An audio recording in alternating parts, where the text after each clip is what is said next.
Hi there, this is Ryan with FlexFire LEDs. I'm going to show you how to hook up a flex strip with a 10 amp power supply. Power supply is going to show up in a box like this. Pull it out and you can see there's all these terminals here. We have an L, N, ground, which we don't need. Commons, your positives, so it's also known as like your negative or your black line, and your positives are your red line. And then you can actually adjust your voltage. So if the lights are malfunctioning or something's going on, you're actually able to do that right there on the power supply. This is your cable that plugs into the wall. Remember that when you plug this in, these are live, so it's almost like if you were to grab these and this is plugged in, it's as if you just stuck your fingers in the light socket. We're also going to use this to simulate the wire that you'd use to run from your power supply to the lights wherever they might be. Your LED lights are going to come in an electrostatic protective bag. When you get your lights, if you buy a whole reel, they're pre-soldered in one place. Now you're going to be able to then cut them wherever wherever you want, where these little gold plated pieces are, every 3 LEDs. And we're going to show you how to hook up a solderless connector with that as well. So to start off, you can use a Phillips or a flat-headed screwdriver. We have our AC. It doesn't matter which goes in which on the L and the N. And we put it in and tighten it down. The way the power supply is wired, you can't mess it up. Also known as non-polar, and you can see, it's non-polar by the plug, because either way you put the plug in, they're the same size. I don't know if you've noticed, but some plugs have a bigger side than the other. That determines whether it's positive or negative. So now we got this plugged in, and I forgot to mention, ensure that this is not plugged in while we're working with it at any time. So until you're ready to turn the lights on and all the wiring's done, do not plug this end in. Crucial step. Now this is where the colors start to matter.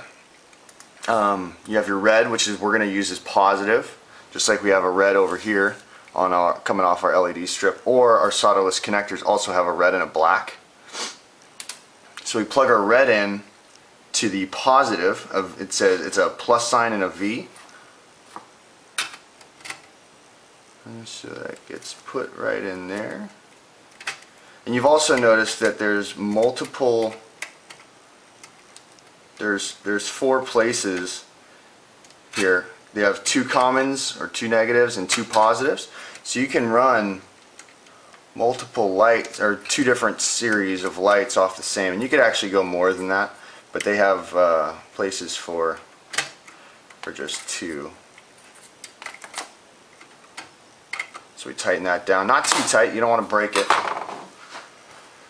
So now we have power that's going to come in.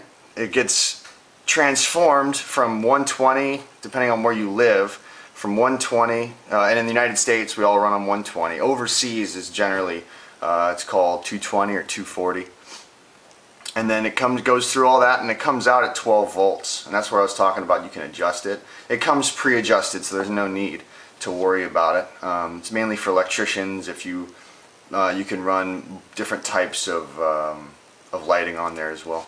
So now we have it coming out of the power supply, or the the power supply, and because we're running 12 volt, we don't have to use butt splices. You don't have to. While it can, some people recommend it. You can use just electrical tape.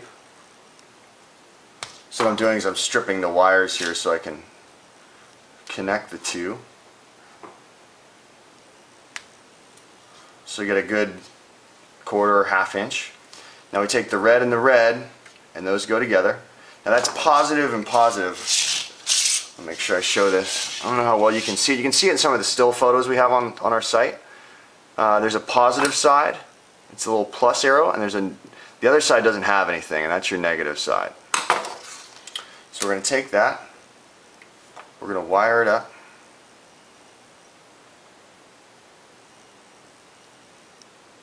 nice and tight. Nice and tight. Take the black. Now remember, the color doesn't matter as much as whether it's positive or negative. So if you have the positive here, it goes to the positive over here. If you do it all correct from the start, then red goes to red. Rewire this one.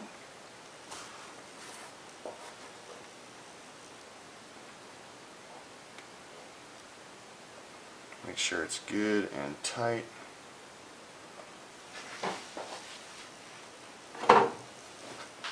Get some electrical tape. Now we want to make sure we cover each one individually. Just like this. Oh, that one popped off.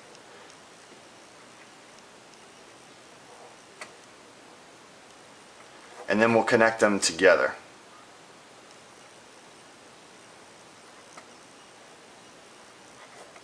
Or we'll tape them together rather, excuse me. That'll help keep them nice and secure.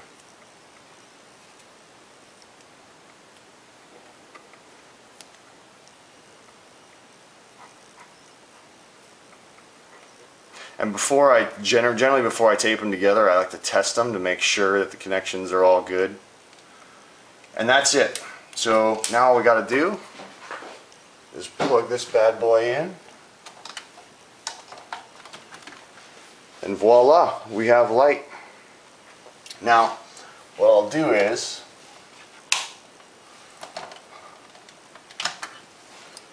at that point, I would generally tape the two together and secure it all down.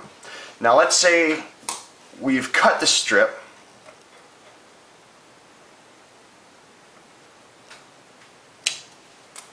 Let's just say that we've cut the strip. And we have to use a solderless connector now. Okay. Now if I was to hook up the solderless connector to this strip this way, the red is going to connect to the positive, but if I hook it up to this side, now if I flip it over, now the black is going to hook up to the positive. So you got to be cognizant of that. It's okay to run it like this as long as you understand that the black is now the positive, and hopefully I'm coming across clear with that. If you're at all get discombobulated and gets confusing, just remember, go positive to the red. Actually, I grabbed our Color Bright solderless connector instead of our Super Bright.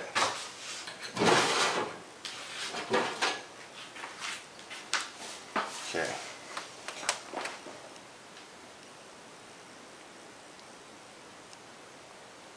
Sorry, I'm having to disconnect this thing here and strip it down real quick so we can get a good connection.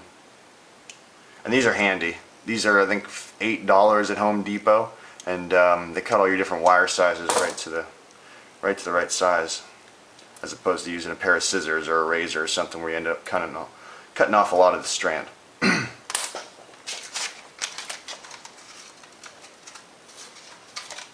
So the first thing you saw was this entire reel, and that's 5 meters. So it's like 16.4 feet is what that converts to. Now remember, red to red, and even though this wire here is white, or whatever color that wire ends up being, you know, the other to the negative.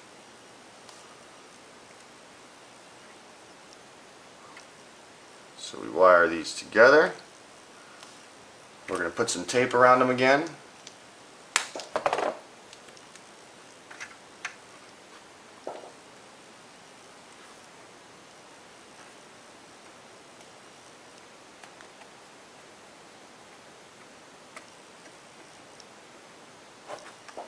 A little bit more electrical tape. And electrical tape you can buy pretty much everywhere. I mean, they'll have it at Walmart in the tools section. You go to Target in the little tools section. You can go to Home Depot, Lowe's, Ace Hardware, your local hardware store. Everybody has electrical tape. You don't want to use any other kind of tape. Electrical tape is rated to not catch fire, so when it heats up, it doesn't flame up. If you use like a paper tape, there's a chance that it can catch fire. So this is our solderless connector. It has the tray, which is the black piece. That's where the bottom of the strip goes to the black, and the white is what actually transfers the electricity across to the strip. Now remember, red goes to the positive side here, and we slip this in. So we pulled it out, we slipped in the LED lights with the bottom side to the black, and then we pull this little tray down. It's probably tough to see. When you have it in front of you, it's a lot easier to understand. So now this is secure. When you pull it back, it actually locks it in place. So now you can't pull this thing out. Now what we're going to do is we're going to test it by plugging it in. Remember, we don't plug it in until all the wiring's done.